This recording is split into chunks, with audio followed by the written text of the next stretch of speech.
मित्रों नमस्कार। स्वागत है आपका हिमालय टीवी यूट्यूब चैनल में। मैं हूं सच्चिदानंद मिश्र। दोस्तों, नेपाल में पिछले दिनों जो सून तस्करी होकर भारत प्रवेश किया था, उसकी कहानी धीरे धीरे खुल रही है। खबर के अनुसार और जो यहाँ पकड़े जा रहे हैं उसके अनुसार अब तक भारत में लगभग 1000 केजी सोना प्रवेश कर चुका है और 1000 केजी सोना केवल तस्करी के जरिए भारत प्रवेश हुआ है, जो कि हमारा पहले भी संदेह था कि 2-3 बॉर्डर है, भिठामोर बॉर्डर, वीरगंज, नेपालगंज और विराटनगर। ये चारों बॉर्डर से ये तस्करों ने भारत प्रवेश करवा चुका है, वो चला गया है। बाद बाकी जो है सो यहाँ पकड़े गए हैं और उस पर अनुसंधान जारी है। आपको बता दें, कल ही जो छापामारी हुआ यहाँ पर, उस छापामारी में जो मशीन मिला है, गोल्ड मेल्टिंग मशीन, यानी कि सोना पिघलाने का मशीन, मेल्ट करने का मशीन, वह देखकर सभी आश्चर्यचकित हैं। स्वयं अधिकारी बता नहीं पा रहे हैं, लेकिन खबर के अनुसार यह गोल्ड मेल्टिंग मशीन ये चाइनीज गोदाम से, जो चाइनीज नागरिक पकड़े गए हैं उसके गोदाम से मिला है। और इस गोल्ड मेल्टिंग मशीन का कैपेसिटी जो हमारे राष्ट्र बैंक में है उससे भी कहीं ज़्यादा है। ये गोल्ड मेल्टिंग मशीन हर जगह नहीं रखा जा सकता है और राष्ट्र बैंक के पास है। अब कहा गया है कि यह गोल्ड मेल्टिंग मशीन जो आया और जो चाइनीज गोदाम से मिला है, वो राष्ट्र बैंक में गोल्ड मेल्टिंग मशीन है, उससे कहीं बड़ा है। तो अब आप समझ लीजिए जो इससे कितना गोल्ड मेल्ट किया होगा और कितना गोल्ड बनाकर यहाँ से बाहर भेजा गया होगा। और इसी में पकड़े गए हैं वो चाइनीज नागरिक और चाइनीज गोदाम ही कहिए। मैं आपको बता रहा हूँ कि जो पिछले दिनों जो भाग रहे थे चाइनीज नागरिक और उनको एयरपोर्ट से गिरफ्तार किया गया था, जिक्वान लिन, और उन्हीं के गोदाम से यह मशीन मिला है। तो और जिक्वान लिन जैसे ही पता चला कि 100 केजी सोना पकड़ा गया है कि जिक्वान लिन कल ही होकर फरार हो रहे थे, लेकिन उनको गिरफ्तार कर लिया गया है। अब बताइए कि ये सोना मेल्ट करा के इसको भारतीय बाजार में पहुंचाने का काम आखिर कौन सब किया? अनुसंधान जारी है, लेकिन अनुसंधान में मुख्य व्यक्ति नहीं पकड़े जा रहे हैं। 17 लोगों को अब तक गिरफ्तार कर लिया गया है, लेकिन इसका मुख्य नेता वो सामने नहीं आ रहे हैं। मैं उस पर भी चर्चा करूंगा, लेकिन मैं अभी आपको एक दिलचस्प कहानी बता रहा हूं, खास करके जो ये सामान मंगाया गया है, यानी कि रेडी ट्रेड नाम की कंपनी यहाँ पर रजिस्टर्ड है और रेडी ट्रेड कंपनी के नाम से ये हजारों केजी सोना मंगाया गया है। आपको आइए उसकी कुछ कहानी मैं बताता हूँ जी। ये रेडी ट्रेड का मालिक जो इसका रजिस्टर्ड है, ये रेडी ट्रेड, उसके मालिक का नाम है दिलीप भुजेल। ये दिलीप भुजेल का घर दोलखा है, दोलखा घर। अब इसके घर पर आज एक नया पत्रिका की टीम वहाँ गई थी और उसका घर का एक तस्वीर यहाँ प्रकाशित किया गया है। मैं तस्वीर आपको भी दिखा रहा हूँ और देखिए वो दिलीप भुजेल जो इतना हजारों केजी सोना उसके नाम से आया है, वह कैसा व्यक्ति है। तो उसके बारे में जो पता चला है कि उसके पिता, दिलीप के पिता राम बहादुर, वह काठमांडू में ही नेपाली में ज्यामी कहते हैं, यानी कि कुली का काम कर रहे हैं। और ये दिलीप भुजेल गांव में उसको रहना बहुत मुश्किल हो गया, क्योंकि वहाँ आमदनी थी नहीं, तो वहाँ से भागकर काठमांडू आया, नौकरी करने आया, यहाँ कुली का काम ये करने लगा। अब आइए इसका घर के बारे में, और इसका हम संक्षिप्त यहाँ कहानी है वो मैं बता रहा हूँ। दोलखा मेलुंग, यह नेपाली में लिखा गया है। ये मेलुंग गांव पालिका का 1 नंबर पबटी सिमटे से कच्ची सड़क यात्रा करके लगभग आधा घंटा सीधा ऊपर चढ़ना पड़ता है। पहाड़ी गांव ऐसा ही होता है, और सीधा ऊपर चढ़ के और तब वहां पर आता है एक बिसौना टोल। बिसौना टोल पहुंचकर, और जबकि 2072 में भूकंप आया तो भूकंप में वह गिर गया था, और भूकंप के बाद कुछ लागत लगाकर यह घर बनाया गया है, और उसी घर में उसकी माँ रहती है और उसकी पत्नी भी रहती है।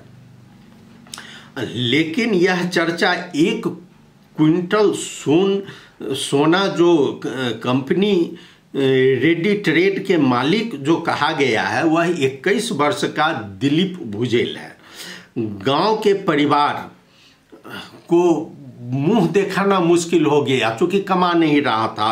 तब उसके बाद ये मजदूरी करने केवल 6 महीना पहले काठमांडू आया।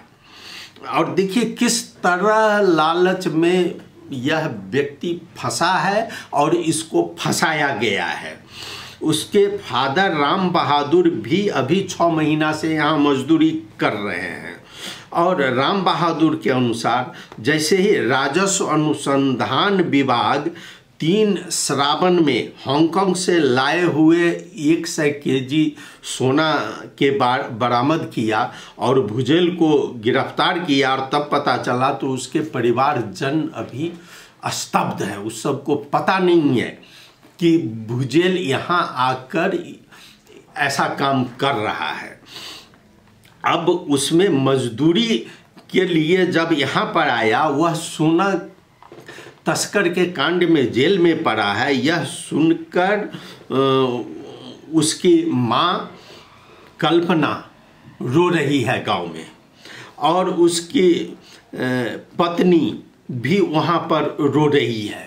इन लोगों को परेशानी में है, और ये दोनों माँ और पत्नी के पास में पैसा नहीं है कि वहाँ से वो काठमांडू आवे। ये रो रो कर कह रही है कि हम अब लड़का से मिलना चाहते हैं, जाना चाहते हैं, और गांव वाले भी इनको अब सहयोग नहीं कर रहे हैं। लोगों को तो ये हो रहा है कि भाई इसके पास में इतना ज़्यादा पैसा है, लेकिन उसकी हालत यही है। अब आइए कि यहाँ पर देखा जा रहा है कि ये सोना जब इतना आया है तो इस सोना गया कहाँ और इसके लीडर कहाँ पर है। तो आज ही मैं कुछ पत्रिका यहाँ पर आप देख रहे हैं, नया पत्रिका भी है और कांतिपुर भी है, इसमें भी, और कांतिपुर में अब रखा गया है मुख्य ठेकेदार कौन है, मुख्य ठेकेदार। लेकिन कोई पत्रिका दावा के साथ ये नहीं कह रहा है कि फलाना ही व्यक्ति इसके लीडर हैं। अब ये विवादित इस कांड में यहाँ के एक व्यापारी जो बैंक केस में भी पड़े हुए थे, शेयर घोटाला में भी, और हुंडी का कारोबार भी जहाँ बताया जाता है इसके यहाँ होता है, और राकेश अडुकिया। अब आप देखिए, ये राकेश आडुकिया के घर में भी कल छापामारी किया गया और वहाँ से भी कुछ कागजात बरामद हुए हैं, और उसी कागजात के आधार पर अब ये केस आगे बढ़ रहा है। मैं आपको बता दूं कि राकेश आडुकिया तस्करी के रूप में सोना भारत पहुंचाने में इनकी मदद मिली है, और ये बताया जाता है कि ये पहले भी भारत सोना भेजवा रहे थे। हालांकि इसका प्रमाण नहीं है, स्वयं कांतिपुर भी जो निकाला है यह ठोकुआ या नहीं कह रहा है कि यही, लेकिन उनका जो आव भाव है और जो रवैया देखा गया है उससे ये लोग अंदाज लगा रहे हैं। आपको बता दें कि चीनिया और भारतीय गिरोह एक बैठे ठमेल में रहते आए थे और उसी लाजिम पाट और ठमेल ये दोनों उसका घर है। कल उसी में छापामारी किया गया। ठमेल के एक घर से ब्रेक शू 66 कार्टून बरामद किया गया है। अब ये रेडी ट्रेड के नाम से ही लाया गया है। अब देखिए जो व्यक्ति भरिया का काम करता है, जो यहाँ पर कुल्ली का काम करता है, उसके नाम से यह ट्रेड रेडी ट्रेड रजिस्टर्ड है। यह निश्चित रूप से यह पता चल रहा है कि ये उसके बस की बात नहीं है और मुझे लगता है कि उसको इसकी तो जानकारी भी नहीं होगी कि इतना सोना आ रहा है। जरूर इसके ऊपर जो शीर्ष इसके नायक हैं वही यह दर्ता करवाए हैं और वही ये सोना व्यापारी उसके यहाँ से कर रहे हैं। अब इसमें सबसे बड़ा मास्टरमाइंड, अच्छा कहा जा रहा है कि एक भारतीय नागरिक थुप्तिन छिरिंग और दूसरा चाइना नागरिक जो लिन की बात आ रही है, तो थुप्तिन छिरिंग के बारे में कहा जाता है कि ये भारत से नागरिकता लिए हुए है। ओरिजिनली ये तिब्बत या बर्मा का बिलोंग करता है, लेकिन चूंकि नागरिकता वहाँ का है, भारत का है, तो ये इसको सुविधा हो गया कि वहाँ पर ये सोना पहुँचा सके।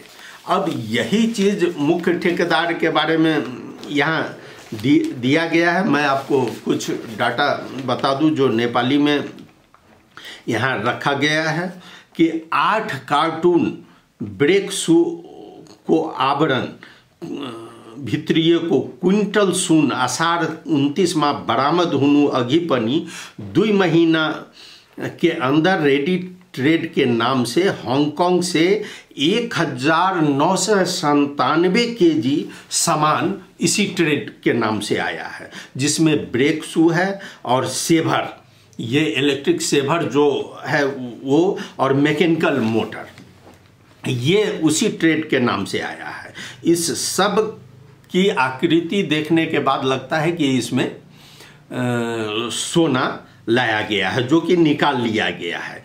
एक मैकेनिकल मोटर और 1180 ठो ब्रेक शू है। सेवर चीन के दांगोन सुतु ट्रांसपोर्टेशन कंपनी द्वारा लाया गया है।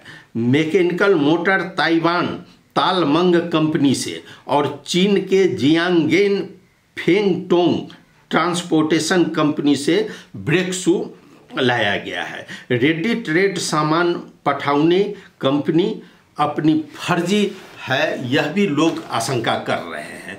अब इतना ज़्यादा और इतना संगठित रूप में जो आया है, तो कल से देखिए तो हमारे संसद में सांसद लोग भी अब गरमा रहे हैं।